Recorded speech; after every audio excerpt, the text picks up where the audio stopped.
하나님께서 오늘 우리에게 주시는 말씀은 여호수아서 4장 1절에서 마지막 24절까지의 말씀입니다. 구약성경 323면에 있는 여호수아서 4장 1절에서 24절까지의 말씀을 저와 여러분이 한 절씩 교독하시고 마지막 24절은 함께 합독하도록 하겠습니다. 그 모든 백성이 요단을 건너가기를 마침에 여호와께서 여호수아에게 말씀하여 이르시되 백성의 각 지파에 한 사람씩 12사람을 택하고 그들에게 명령하여 이르기를 요단 가운데에 제사장들의 발이 굳게 선 그곳에서 돌 12를 택하여 그것을 가져다가 오늘 밤 너희가 유숙할 그곳에 두게 하라 하시니라. 여호수아가 이스라엘 자손 중에서 각 지파에 한 사람씩 준비한 그 12사람을 불러 그들에게 이르되 요단 가운데로 들어가 너희 하나님 여호와의 궤 앞으로 가서 이스라엘 자손의 지파 수대로 각기 돌 한 개씩 가져다가 어깨에 매라. 이것이 이 중에 되라. 이르되 이 돌들은 무슨 뜻이 그들에게 이르기를 요단 물이 여호와의 언약궤 앞에서 끊어졌나니 곧 언약궤가 요단을 건널 때에 요단 물이 끊어졌으므로 이 돌들이 이스라엘 자손에게 영원히 기념이 되리라 하라 하니라. 이스라엘 자손들이 여호수아가 명령한 대로 행하되 여호와께서 여호수아에게 이르신 대로 이스라엘 자손들의 지파의 수를 따라 요단 가운데에서 돌 12를 택하여 자기들이 유숙할 곳으로 가져다가 거기에 두었더라. 여호수아가 또 요단 가운데 곧 언약궤를 맨 제사장들의 발이 선 곳에 돌 12를 세웠더니 오늘까지 거기에 있더라. 또 여호수아께서 여호수아에게 명령하사 백성에게 말하게 하신 일 곧 여호수아에게 명령한 일이 다 마치기까지 궤를 맨 제사장들이 요단 가운데에 서 있고 백성은 속히 건넜으며 모든 백성이 건너기를 마친 후에 여호와의 궤와 제사장들이 백성의 목전에서 건넜으며 르우벤 자손과 갓 자손과 므낫세 반지파는 모세가 그들에게 이른 것 같이 무장하고 이스라엘 자손들보다 앞서 건너갔으니 무장한 4만 명가량이 여호와 앞에서 건너가 싸우려고 여리고 평지에 이르니라. 그날에 여호와께서 모든 이스라엘의 목전에서 여호수아를 크게 하심에 그가 생존한 날 동안에 백성이 그를 두려워하기를 모세를 두려워하던 것 같이 하였더라. 여호와께서 여호수아에게 말씀하여 이르시되 증거 궤를 맨 제사장들에게 명령하여 요단에서 올라오게 하라 하신지라. 여호수아가 제사장들에게 명령하여 이르기를 요단에서 올라오라 하매 여호와의 언약궤를 맨 제사장들이 요단 가운데에서 나오며 그 발바닥으로 육지를 밟는 동시에 요단 물이 본 곳으로 도로 흘러서 전과 같이 언덕에 넘쳤더라. 첫째 달 10일에 백성이 요단에서 올라와 여리고 동쪽 경계 길갈에 진치며 여호수아가 요단에서 가져온 그 12돌을 길갈에 세우고 이스라엘 자손들에게 말하여 이르되 후일에 너희의 자손들이 그들의 아버지에게 묻기를 이 돌들은 무슨 뜻이니까 하거든 너희는 너희의 자손들에게 알게 하여 이르기를 이스라엘이 마른 땅을 밟고 이 요단을 건넜음이라. 너희의 하나님 여호와께서 요단 물을 너희 앞에서 마르게 하사 너희를 건너게 하신 것이 너희의 하나님 여호와께서 우리 앞에 홍해를 말리시고 우리를 건너게 하심과 같았나니 이는 땅의 모든 백성에게 여호와의 손이 강하신 것을 알게 하며 너희가 너희의 하나님 여호와를 항상 경외하게 하려 하심이라 하라. 아멘. 할렐루야. 함께 따라하겠습니다. 살아내고 살려내라. 살아내고 살려내라. 들리는 말씀들은 살아낼 수 있게 되기를 바라고 보여주시는 영혼들은 살려낼 수 있는 은혜가 여러분들에게 있게 되기를 주의 이름으로 간절히 축복합니다. 그러므로 우리 옆에 계신 분에게 인사하겠습니다. 살아나야 살려냅니다 라고 인사해 주세요.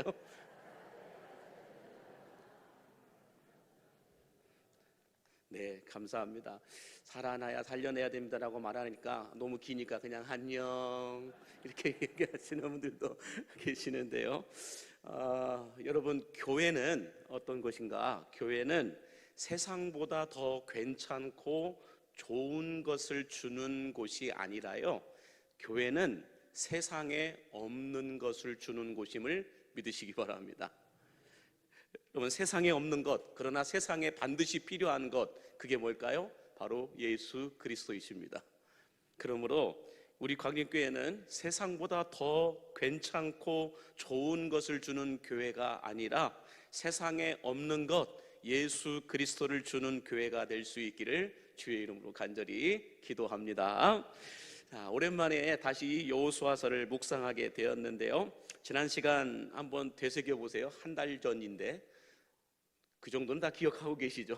한 달 전인데, 우리가 지난 시간 애국과 광야 시대를 마무리하고 이제 약속의 땅 가나안 땅으로 들어가기 위해서 200만 명이 넘는 이스라엘 백성들이 이 요단을 건너가려고 할 때, 사진을 보시면은 먼저 언약궤를 맨 제사장들이 앞서 가다가 요단강 한 중간에 한 가운데에 굳게 서 있었다라고 말씀을 드렸습니다. 그리고 이스라엘 200만 명의 본대가 다 요단강을 건너갈 때까지 이 언약궤를 맨 제사장들은 저렇게 요단강 한 가운데 그대로 서 있었다라고 말씀을 드렸습니다.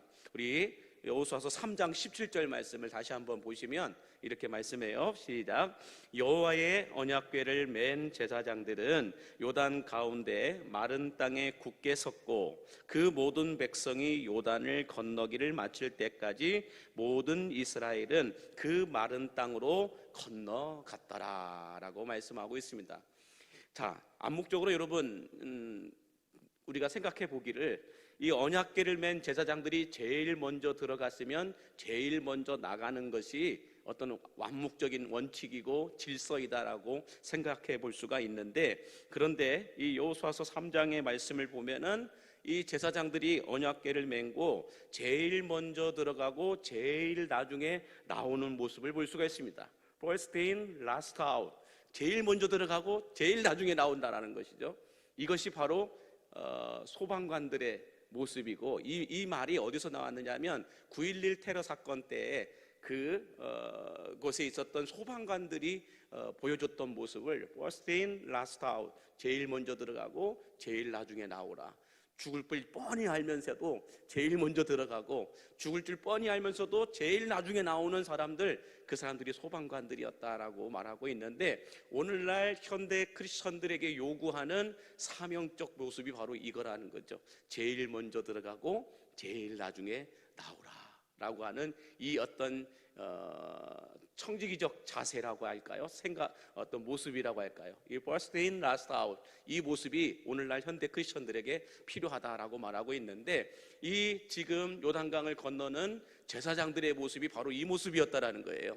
제일 먼저 언약궤를 메고 들어갔고 제일 나중에 나왔다라고 말씀하고 있는 겁니다. 그래서 제사장들이 언약궤를 메고 요단강 한 가운데 서 있는 동안 요단강은 마른 땅이 되어 있었고 200만 명의 이스라엘 백성들은 그곳을 다 지나가게 되었고, 그리고 난 다음에 오늘 본문 말씀 우리가 읽었지만은 여호수아가 하나님의 말씀을 듣고 이제 제사장들을 나오라라고 명하라 했을 때, 여호수아가 마지막으로 이야기를 하니까, 이제 나오라고 얘기하니까 그때야 나오게 되는 것을 볼 수가 있습니다. 여러분, 우리가 신앙생활 하면서 교회 사역을 하면서도요, 주님의 말씀을 듣고 시작하시고 주님의 말씀을 듣고 마무리하실 수 있게 되기를 바랍니다. 내 기분 따라, 감정 따라 이렇게 저렇게 왔다리 갔다리 하는 게 아니라는 거예요. 말씀으로 시작되었으면 말씀으로 끝을 맺어야 한다라는 것입니다. 자, 여러분, 만약에 이 언약궤를 맨 제사장들이 요단강이 갈라지고 난 후 제일 먼저 요단강에서 나와 버렸다고 한다면 여러분, 어떤 현상이 일어났을까요? 뒤따라오던 이 200만 명의 이스라엘 백성들이 그 모습을 보면서 어떤 마음을 가지게 되었을까요? 아마 이런 생각들을 가졌을 거예요. 물이 언제 덮칠지 모르는 이 두려움과 불안함 속에서 서로 밀치고 넘어지고 상처 주고 상처받으면서 엄청난 대혼란이 200만 명 그 사람들 안에서 일어났을 거라는 거죠. 왜 그랬을까요? 이들은 과거 홍해를 건널 때에 홍해가 애굽 군대를 다 수장시켜 버리는 것을 보았기 때문에 그래요. 물이 갈라지는 것도 보았지만은 다시 물이 합해지는 것도 봤다라는 거예요. 그러므로 이 요단강물이 갈라지는 것도 이들이 보았지만은 들어가는 중간에 다시 이 물이 언제 다시 덮칠지 모른다라는 두려움과 불안함이 이들 안에 있었다라는 것입니다. 그런데 여러분, 이 갈라진 요단강 한가운데 누가 서 있어요? 언약궤를 맨 제사장들이 서 있는 거예요. 언약궤를 맨 제사장들이 서 있으니까 이들이 이 요단강을 건너가면서 어떤 마음을 가졌을까요? 만약에 제사장들이 없었다고 한다면, 언약궤를 맨 제사장들이 제일 먼저 들어가고 제일 먼저 나가버렸다고 한다면 이 불안함이 그대로 있었을 거예요. 두려움이. 그런데 이 언약궤를 맨 제사장들이 요단강 한가운데 그대로 서 있으니까 이들이 이 요단강을 지나가면서 어떤 마음을 가졌을까요? 적어도 제사장들이 요단강 한가운데 서 있는 동안에는 이 요단강 물이 덮치지는 않겠구나, 이 마음을 가졌을 거라는 거죠. 특별히 여러분들, 이 학자들에 따르면 지난 시간에도 말씀을 드렸듯이 이 이스라엘 백성들 전체가 요단강을 건너가는 그 시간이 얼마 정도 걸렸다 그랬어요? 4시간에서 6시간 정도 걸렸다. 200만 명이 움직이는데 요단강이 여러분들 우기였을 때는 1.6km 정도 됩니다. 1.6km에 3-4m 정도 깊이였는데 그 요단강물이 갈라진 게 큰 강은 아니었죠. 1.3m면 꽤 긴가요? 1.3m면 좀 길죠. 1.6km면 좀 길고 깊이도 3m에서 4m 정도 되는 이것이 갈라지고 났지만은 이 200만 명, 20만 명도 아니고 200만 명이 움직여서 그 요단강을 건너가기까지는 4시간에서 6시간 정도까지 시간이 소요됐을 것이다 라고 학자들은 말하고 있는데, 여러분, 예수님께서 십자가에서 매달리셨던 시간이 몇 시간이에요? 6시간이죠. 이것과 비슷한 의미를 가지고 있다라는 거예요. 이 십자가 위에서 6시간 동안 매달려 돌아가신 예수님의 이 십자가 희생이 온 인류를 구원할 수 있었던 것처럼, 이 언약궤를 메고 그 40도가 높은 떼약볕 앞에서 이 제사장들이 언약궤를 메고 4시간에서 6시간을 서 있는다, 그 희생이 있었기 때문에 이스라엘 200만 명이 되는 사람들이 요단강을 건너 구원의 땅 가나안 땅으로 들어갈 수 있게 되었다라는 것이죠. 이런 어떤 영적인 의미들이 있다라는 것을 볼 수가 있는데, 바라기는 이 200만 명의 이스라엘 백성들이 요단강을 다 지나갈 때까지 요단강 한가운데에서 언약궤를 메고 서 있었던 제사장들처럼 이 상식이 무너지고 길이 보이지 않는 이 시대를 살아가는 이들에게 저는 우리 광림교회가 언약궤를 맨 제사장들이 될 수 있게 되기를 간절히 바랍니다. 우리 광림교회가 이 길을 잃어버린 자들에게 어떤 신앙과 인생의 내비게이션이 되어줄 수 있게 되기를 주님의 이름으로 간절히 축복합니다. 자, 이렇게 요단강 건너가기를 다 마치고 난 이후에 이제 하나님께서 여호수아를 다시 부릅니다. 다시 불러가지고 뭐라고 말씀하세요? 12지파에서 대표되는 사람들 한 명씩을 뽑아라, 택하여서 제사장들이 언약궤를 메고 서 있는 요단강 한가운데로 다시 들어가서는 거기에서 돌 하나씩을 어깨에 메고 나와서 너희들이 유숙할 곳에 갔다가 쌓아두어라 라고 말씀하고 있습니다. 근데 여러분들, 이스라엘 백성들이 요단강을 건너서 지나가고 난 다음에 첫 번째로 유숙했던 곳이 길갈이라고 하는 곳인데, 이 길갈에서 요단강까지는 3km 정도가 떨어졌습니다. 그러니까 여러분들, 그 돌을 메고 3km나 이런 걸어갔다라는 거잖아요. 그 대표되는 사람들이. 여러분, 교회 안에서 어떤 기관의 장을 맡고 있는 사람들은요, 결코 쉬운 것이 아니에요. 어떤 책임을 맡아서 내가 어떤 위원회 위원장이다, 어떤 부장이다, 어떤 팀장이다, 어떤 이 특별 사역의 리더가 되었다, 그게 쉬운 게 아니라는 거예요. 각 대표의 어떤 이 리더들을 뽑아갖고 강 한가운데까지 들어가야 되고, 다 나갔는데 다시 들어가야 돼요. 다시 다 들어가가지고 거기에서 돌을 메고 어깨에 메고 나와가지고 요단강 건너편에다 톡 던져 놓는 것이 아니고 어떻게 하라는 거예요? 너희들이 유숙할 땅 그곳에 갔다가 쌓아두라. 근데 유숙한 곳이 길갈이라는 곳이고, 길갈은 요단강에서 3km나 떨어져 있는 곳이라는 거예요. 그 3km나 떨어진 그곳을 이들은 책임을 맡은 이 어깨에 돌을 메고 끝까지 가서 길갈에다가 쌓아 놓았다라고 하는 것을 성경은 우리에게 말씀해 주고 있습니다. 여러분에게 맡겨진 직분 끝까지 하십시오. 그것이 책임 있는 자들의 모습입니다.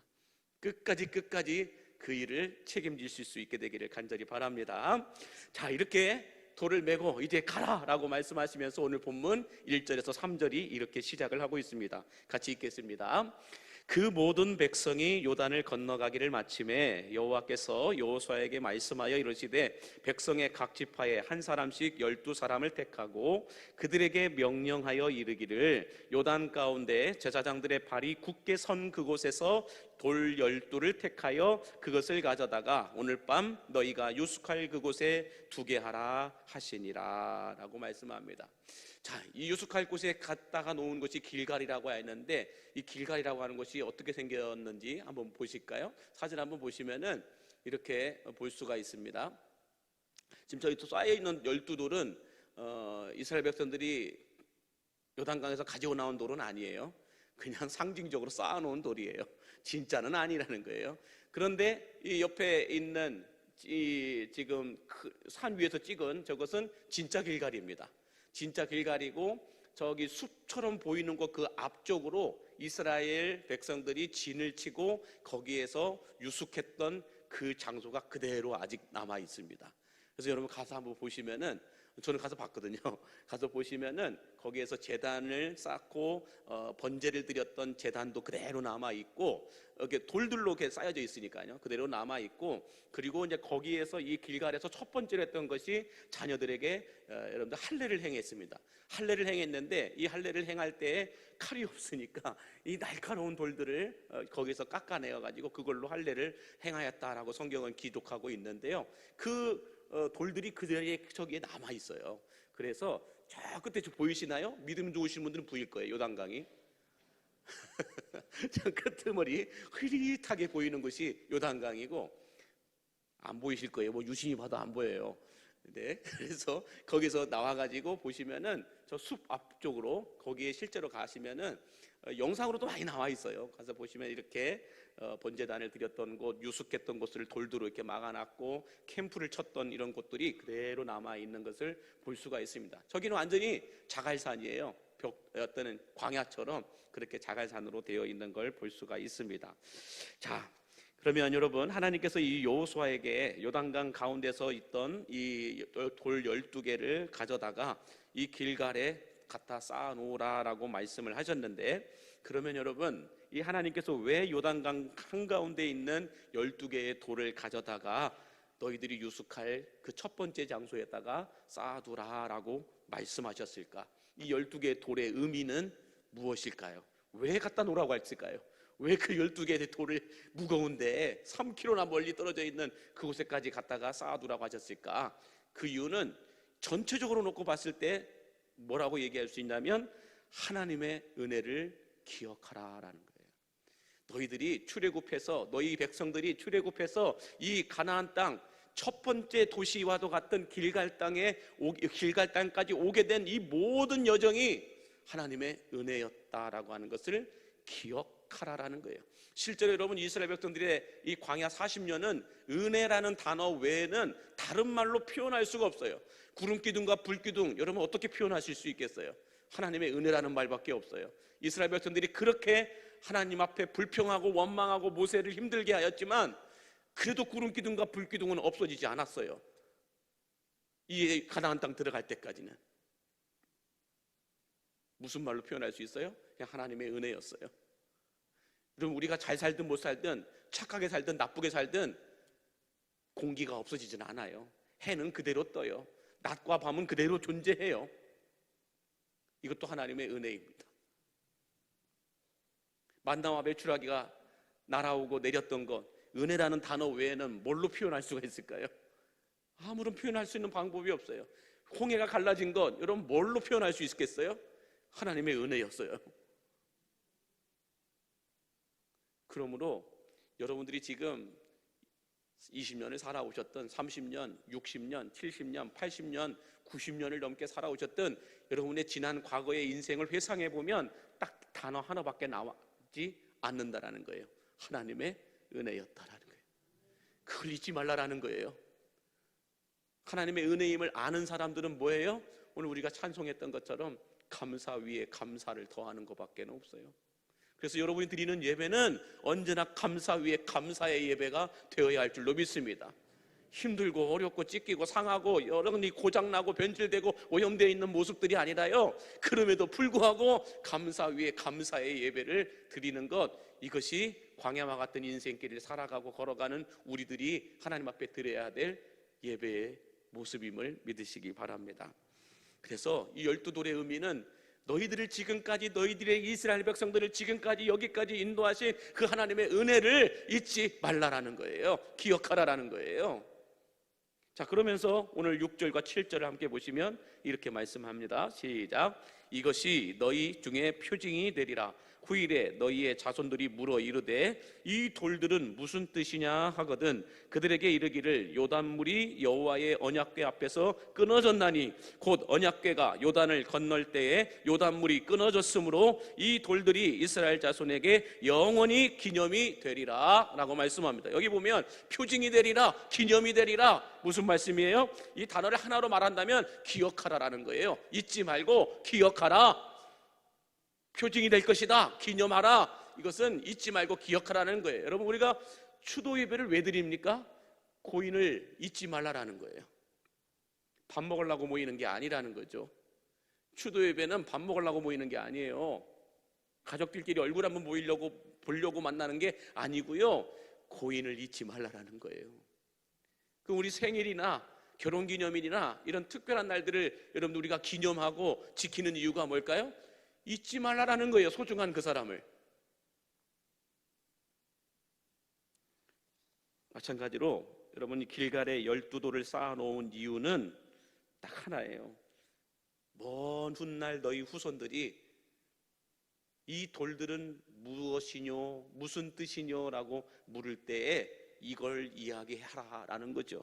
우리가 광야 40년을 어떻게 살았는지, 우리가 무엇을 먹고 살았는지, 홍해를 우리가 어떻게 건넜고 요단강을 어떻게 건넜는지, 우리가 출애굽해서 이 가나안 땅까지 어떻게 오게 되었는지, 그 하나님의 은혜와 사랑을 잊지 말고 후손들에게 계속해서 부지런히 가르치라는 거예요. 이게 12돌의 의미이다라고 말씀하고 있는 것입니다.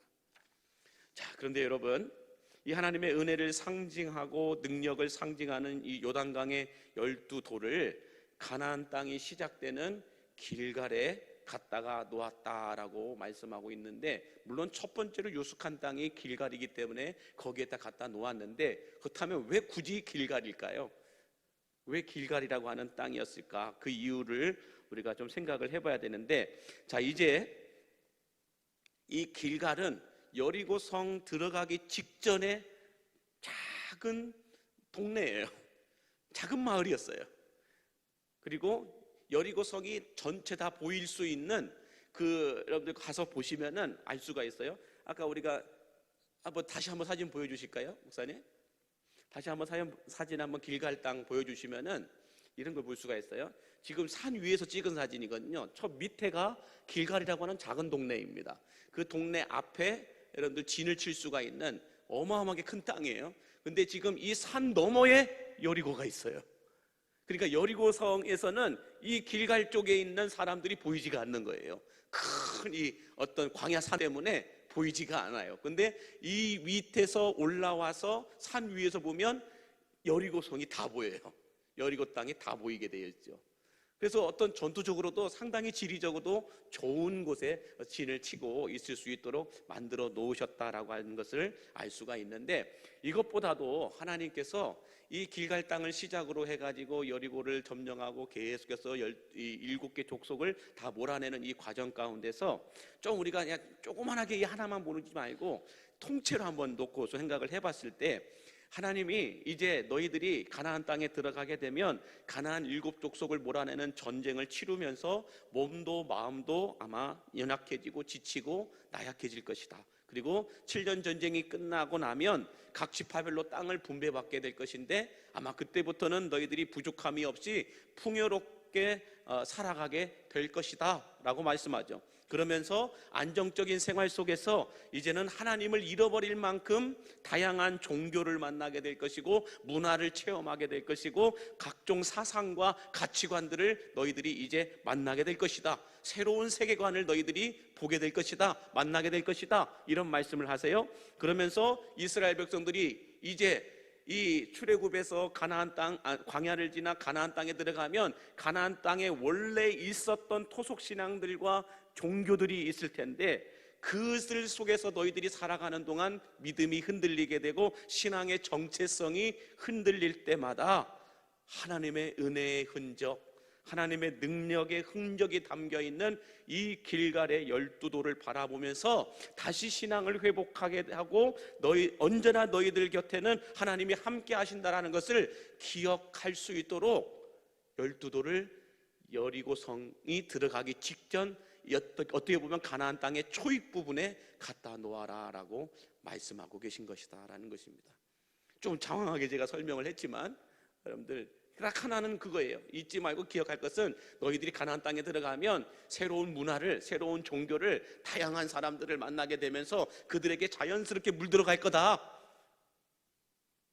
그럴 때 너희들이 어떻게 여기까지 오게 되었는지 길갈에서 12돌을 바라보면서 잊지 말라라고 말씀하고 있는 거죠. 다시 신앙을 회복하고 내가 이렇게 살면 안 되지, 다시 내 신앙을 점검하고 가지치기 하고 다져서 내가 다시 뜨겁게 하나님을 사랑함으로 예배하고 신앙생활 해야 되지, 이런 어떤 초심을 잃어버리지 않도록 만들어 놓은 돌이 바로 12돌이다라는 거예요. 너희들의 힘으로는 여기까지 올 수 없었어. 다 홍해에서 죽거나 요단강에서 다 죽을 수 있었어. 그러나 하나님이 너희들을 여기까지 살려주신 징표로, 기념으로 12돌을 만들어 놓으라 라고 말씀하고 있습니다. 자, 그런데 이런 어떤 염려들이 여러분들 모세가 광야에서 미리 예언을 해놓았어요. 우리 신명기 8장 12절과 14절에 보면 이런 말씀이 있습니다. 같이 함께 읽겠습니다. 시작. 내가 먹어서 배부르고 아름다운 집을 짓고 거주하게 되며 번성하며 내 은금이 증식되며 내 소유가 다 풍부하게 될 때에 내 마음이 교만하여 내 하나님 여호와를 잊어버릴까 염려하노라. 모세가 했던 말이에요. 너희들이 이제 가나안 땅에 들어가게 되면은 어떻게 될까요? 먹어서 배부르게 되고 아름다운 집, 호의호식할 수 있는 좋은 집들을 짓고 거주하게 될 것이고, 또 소와 양이 번성하며 은금이 증식되어서 너희들의 재산이 늘어나게 될 것이다라는 거죠. 먹고 사는데 불편함이 없고 풍족하게 누리며 살아가게 될 것이다라는 거예요. 그럴 때에 너희 마음들이 교만하여져서 하나님을 잊어버릴까 염려하노라라고 말씀하고 있다는 거죠. 여러분, 교만이 뭐예요? 하나님을 잊어버린 게 교만이에요. 하나님을 잃어버리고 사는 게 교만이에요. 오늘 하루를 살아도 아침부터 저녁까지 하나님을 한 번도 기억하지 못하고 살았다? 그게 교만이라는 거예요.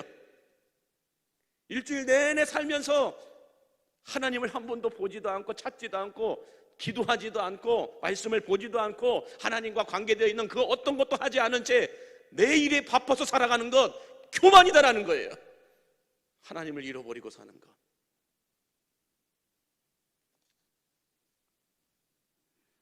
너희들이 교만하여져서 하나님을 잃어버릴까 염려한다. 여러분, 이 모세의 걱정이, 이 모세의 염려가 오늘날 저와 여러분들을 조명해 볼 때 우리는 자유로울 수 있을까요? 과연? 제가 그래서 좋아하는 찬송 중에 이런 찬송이 있어요. 우리 권사님 한번 쳐주실래요? 좋아하는 찬송이 찬송가 484장인가요?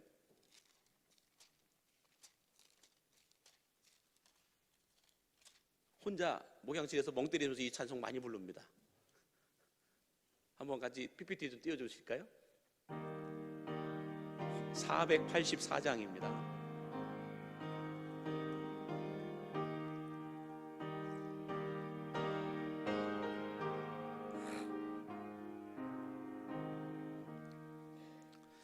내 맘에 주여 소망 되소서. 주 없이 모든 일 헛되어라. 밤에나 낮에나 주님 생각,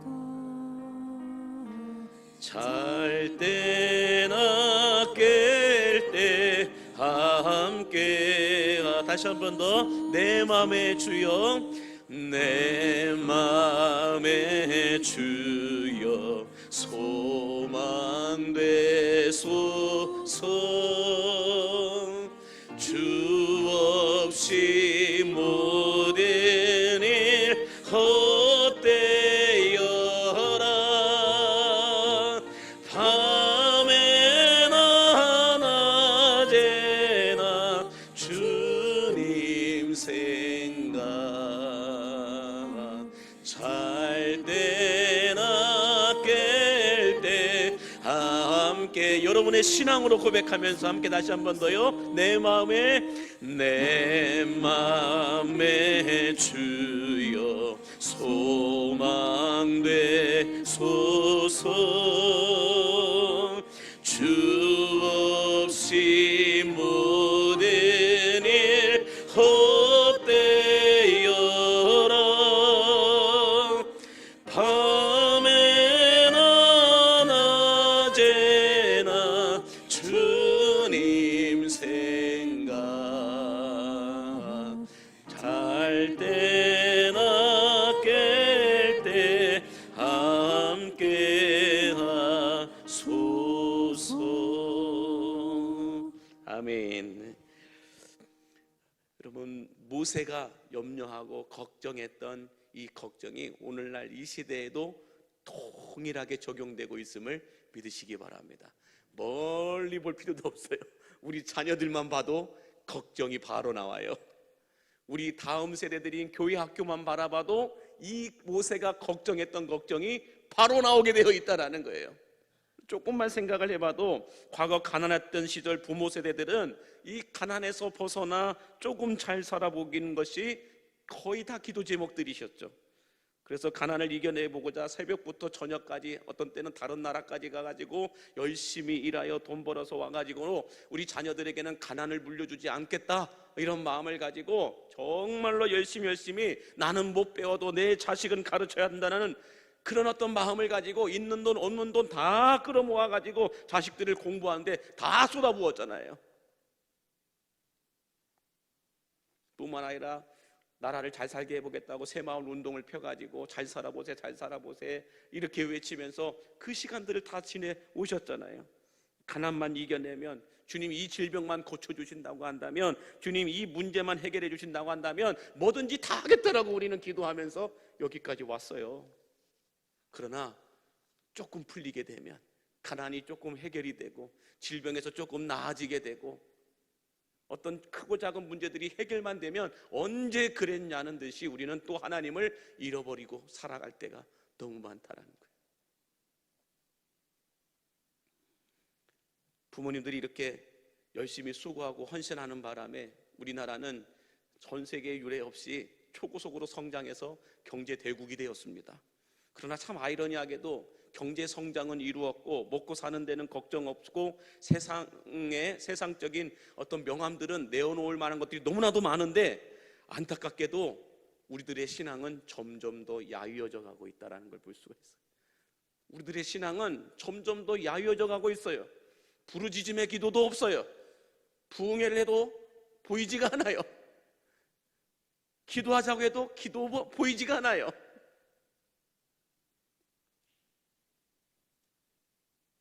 나중에는 우리 자녀들과 후손들도 교회를 떠나고 예수를 다 떠나버려요.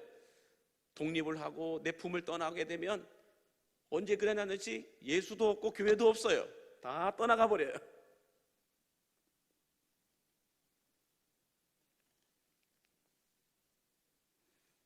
이 하나님께서는 12돌을 취하여서 너희 후손들이 나중에 이 돌이 무엇이냐고 묻을 때에 우리가 어떻게 여기까지 이렇게 살아오게 되었는지,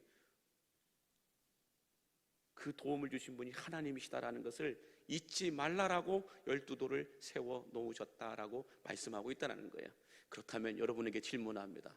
여러분은 여러분의 자손들에게, 여러분의 자녀들에게, 여러분의 후손들에게 보여줄 12돌이 있습니까?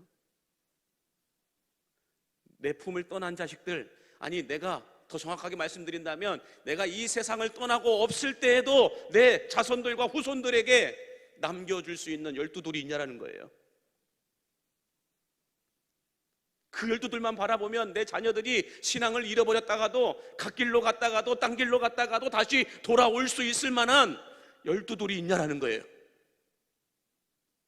보여줄 수 있는, 내 자녀들에게 이것만은 너희가 잃어버리지 마라, 이것만은 너희가 붙잡고 있어라 라고 하는 그 12돌을 여러분 준비해 놓고 계시냐는 거죠. 다른 어떤 재산보다도, 다른 어떤 무엇보다도 자녀들에게 물려줘야 될 것은 이 12돌이에요. 그럼 여러분, 이 12돌이 뭘까요? 과연 우리 자녀들을 다시 살려낼 수 있고, 신앙을 다시 끌어올릴 수 있고, 다시 갓길로 갔다가도 탕자처럼 방황하며 세상으로 나갔다가도 다시 돌아올 수 있게 하는 이 12돌이 무엇일까요? 오늘 본문 20절에서 22절을 다시 한 번 더 보도록 하겠습니다. 20절에서 22절입니다. 시작. 여호수아가 요단에서 가져온 그 12돌을 길갈에 세우고 이스라엘 자손들에게 말하여 이르되 후일에 너희의 자손들이 그들의 아버지에게 묻기를 이 돌들은 무슨 뜻이니까 하거든 너희는 너희의 자손들에게 알게 하여 이르기를 이스라엘이 마른 땅을 밟고 이 요단을 건넜음이라. 아멘. 자, 23절 24절까지 계속 읽어보겠습니다. 시작. 너희의 하나님 여호와께서 요단물을 너희 앞에서 마르게 하사 너희를 건너가게 하신 것이 너희의 하나님 여호와께서 우리 앞에 홍해를 말리시고 우리를 건너게 하심과 같았나니 이는 땅의 모든 백성에게 여호와의 손이 강하신 것을 알게 하며 너희가 너희의 하나님 여호와를 항상 경외하게 하려 하심이라 하라.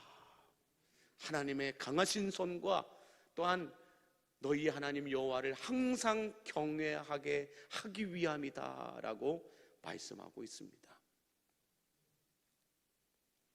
하나님을 경외한다라는 걸 목회학적으로 풀어서 얘기한다면 우리 인간의 생사화복과 흥망성쇠는 하나님께 있다라는 걸 알라라는 거예요. 나의 잘됨도 나의 흥함도 다 하나님 손에 있다라는 것, 하나님의 능하신 그 강하신 손 안에 있다라는 것을 자손들에게 잊지 말고 기억하도록 가르치라는 거예요.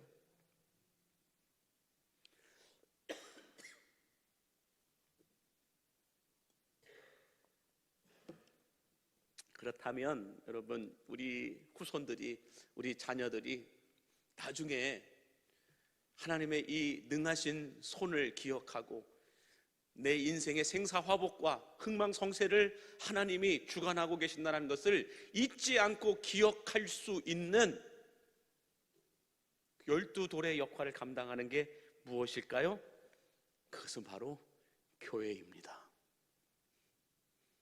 교회만이 여러분의 자녀들의 신앙을 끝까지 지켜줄 수 있어요.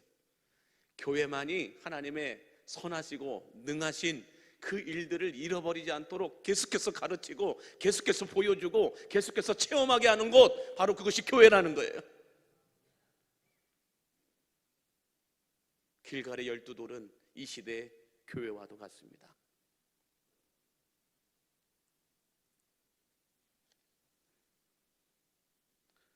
우리가 이 세상을 떠날 때 그래도 우리 자녀들이 교회 안에 신앙과 믿음의 뿌리를 깊이 있게 잘 내려놓고 있으면 여러분, 큰 기쁨이고 감사이고 행복일 겁니다. 그래서 우리 어르신들에게 부탁을 드립니다. 여러분들 돌아가시기 전까지 어떻게든 자녀들이 함께 주님 전에 나와 예배할 수 있는 그날을 위해서 기도하셔야 돼요. 그게 자녀들에게 줄 수 있는 최고의 유산이에요.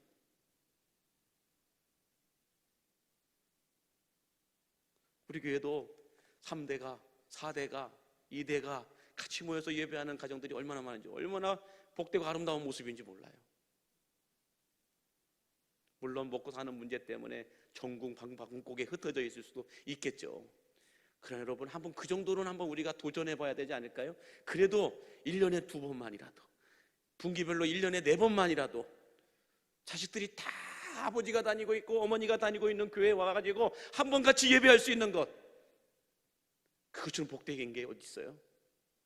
제가 살았던 전라북도 완주군 소양면 죽전리 93번지 내죽부락인 내죽교회에서는요, 제가 어렸을 때 보았던 것이 뭐냐면 그런 게 있었어요. 자녀들이 명절이 되건 아니면 뭐 특별한 일이 있어서 시골 고향집을 다 찾아 내려오잖아요.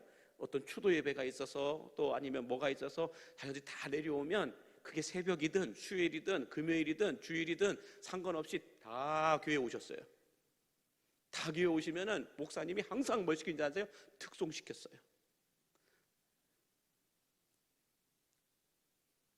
안 할 수가 없는 게, 성도 20명 내외밖에 되지 않는데, 20명 내외밖에 되지 않는데 가족들 한 10명 가까이 되는 사람들이 우르르 와서 앉아 있어 보세요. 그들밖에 안 보여요.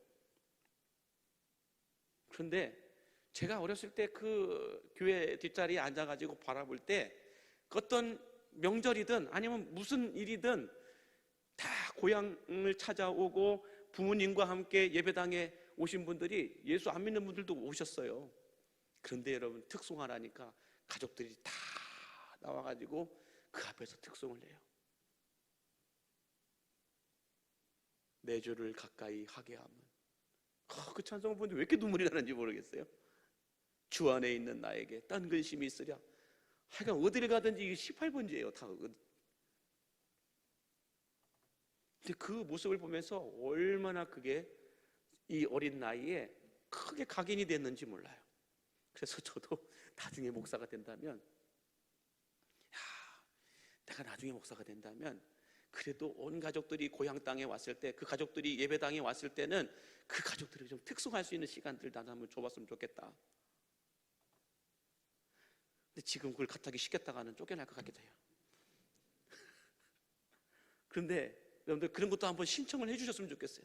내 자식들과 함께 1년에 한 번 볼까 말까 한 내 자식들, 그 자식들이 다, 또 여기만 편집하면 욕이 돼요. 그 자식들이라고 했을 때는 또 그렇게 하시면 안 됩니다. 그 자녀들과 함께 다 예배당에 왔을 때는 여러분 한번 경건한 거룩한 욕심을 가지고 신청 한번 해주세요. 목사님, 우리 가족 특송 한번 하게 해주세요. 우리 가족, 내가 살아있는 동안 또 언제 한번 이렇게 다 모일지 안 모일지 모르겠는데, 내가 그래도 살아있는 동안 우리 자녀들이 다 같이 내가 섬기는 교회에 와서 예배할 때 같이 앉아있다는 것만으로 나는 너무 감격스러운데, 이 자녀들과 함께 마지막으로 특송이라도 한번 하게 해주십시오. 이런 어떤 신청들이 있었으면 좋겠어요. 이게 뭔지 아세요? 길갈의 12돌이에요. 가르치라는 거예요.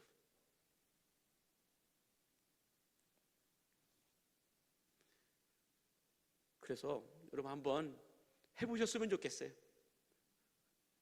여러분의 자녀들이 명절 때 내려오시든, 그냥 명절 때, 요즘에는 역으로 올라가시는 분들도 많고 그러시지만은, 여하튼지 간에 어떤 이유이든 어떤 형편이든 자녀들이 예배당 안에 오게 되면은 그래도 같이 담임 목사한테 와서 한번 인사라도 하고 갈 수 있게끔 한번 해주시고, 그래야 여러분이 돌아가셔도 대가 그 자녀들 알아요. 안 그러면 몰라요. 한 번이라도 이 인사해주고 간 그 자녀들은 제가 그래도 기억해요. 그러나 한 번도 인사 않고 그냥 언제 예배 드렸는지 어디서 예배 드렸는지도 모르고 그냥 빠져나가게 되면, 목사가 몰라요. 여러분들 돌아가시고 난 다음에 여러분의 자녀들을 제가 기억하고 여러분의 자녀들을 위해서 기도할 수 있을까요? 힘들 거예요. 그 여러분들에게도 부탁드립니다. 아무리 바빠도요, 목사한테 와서 인사는 좀 해주고 가세요. 옆문으로 후루룩 하지 마시고요. 저한테도 한번 와서 인사도 해주고 가세요. 그래야만 제가 여러분들을 안심하고, 오셨구나, 괜찮으시구나, 안심이 되는 거예요. 안심이.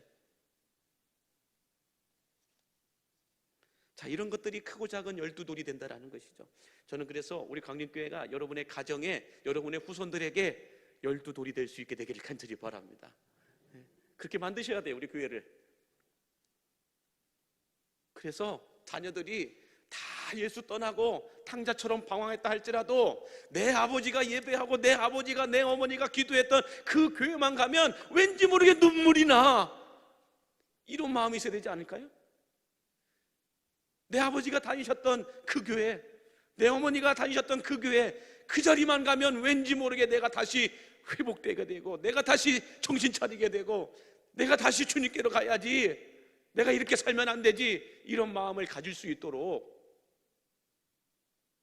어떻게 하셔야 돼요? 여러분들이 살아계시는 동안 자녀들이 오면 반드시 같이 데리고 예배하러 오세요. 그게 12돌이에요.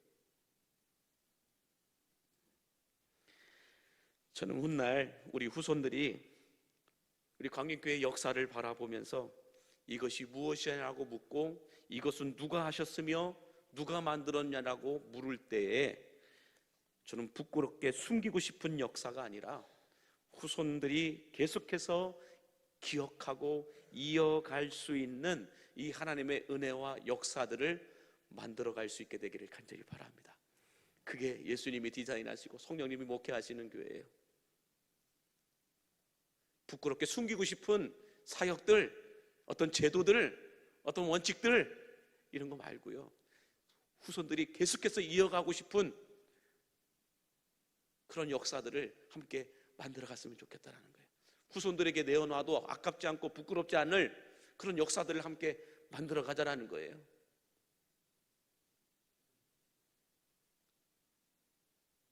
이번에 임직받은 피택자들한테 강의하면서 아이러니하게 보니까 저 은퇴할 때 그분들도 똑같이 은퇴하더라고요.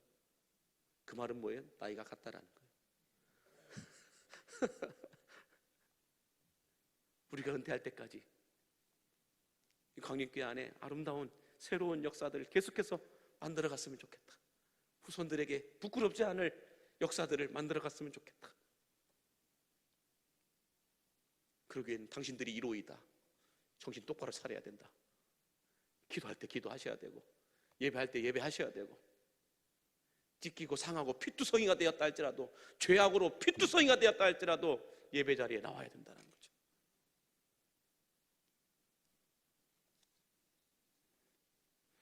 저는 이 길갈에 12돌을 준비하는 우리 광림교회가 되었으면 좋겠고, 또 우리 광림교회가 이 길갈에 12돌이 되어서 우리 광림교회를 거쳐가는 모든 성도들의 가정과 후손들에게 정말로 다시 신앙을 회복하고 다시 구원의 기쁨을 회복할 수 있는 길갈의 12돌이 될 수 있게 되기를 주님의 이름으로 간절히 축복합니다. 기도하겠습니다. 역사의 주관자가 되신 하나님, 광야를 걸어갔던 이스라엘 백성들에게 구름기둥과 불기둥의 은혜를 부어주시고 만나와 메추라기의 축복과 홍해와 요단강의 기적을 부어주셨던 것처럼 그 사랑을 오늘 우리들에게도 허락하여 주시어서 광야와 같은 세상을 살아가는데 지치지 않고 낙심치 않도록 인도하여 주옵소서. 요단강 한가운데에서 메고 나온 12돌들을 통하여 훗날 후손들에게 하나님의 은혜와 사랑을 기억하게 하셨던 것처럼 우리 광림교회를 통해 훗날 다음 세대들이 하나님을 기억하게 하시고 길을 잃고 헤매이다가도 광림교회를 통해 다시 일어설 수 있고 다시 시작할 수 있는 새 역사를 함께 써내려가게 하여 주옵소서. 12돌의 근원이 되신 예수님의 이름으로 기도하옵나이다. 아멘.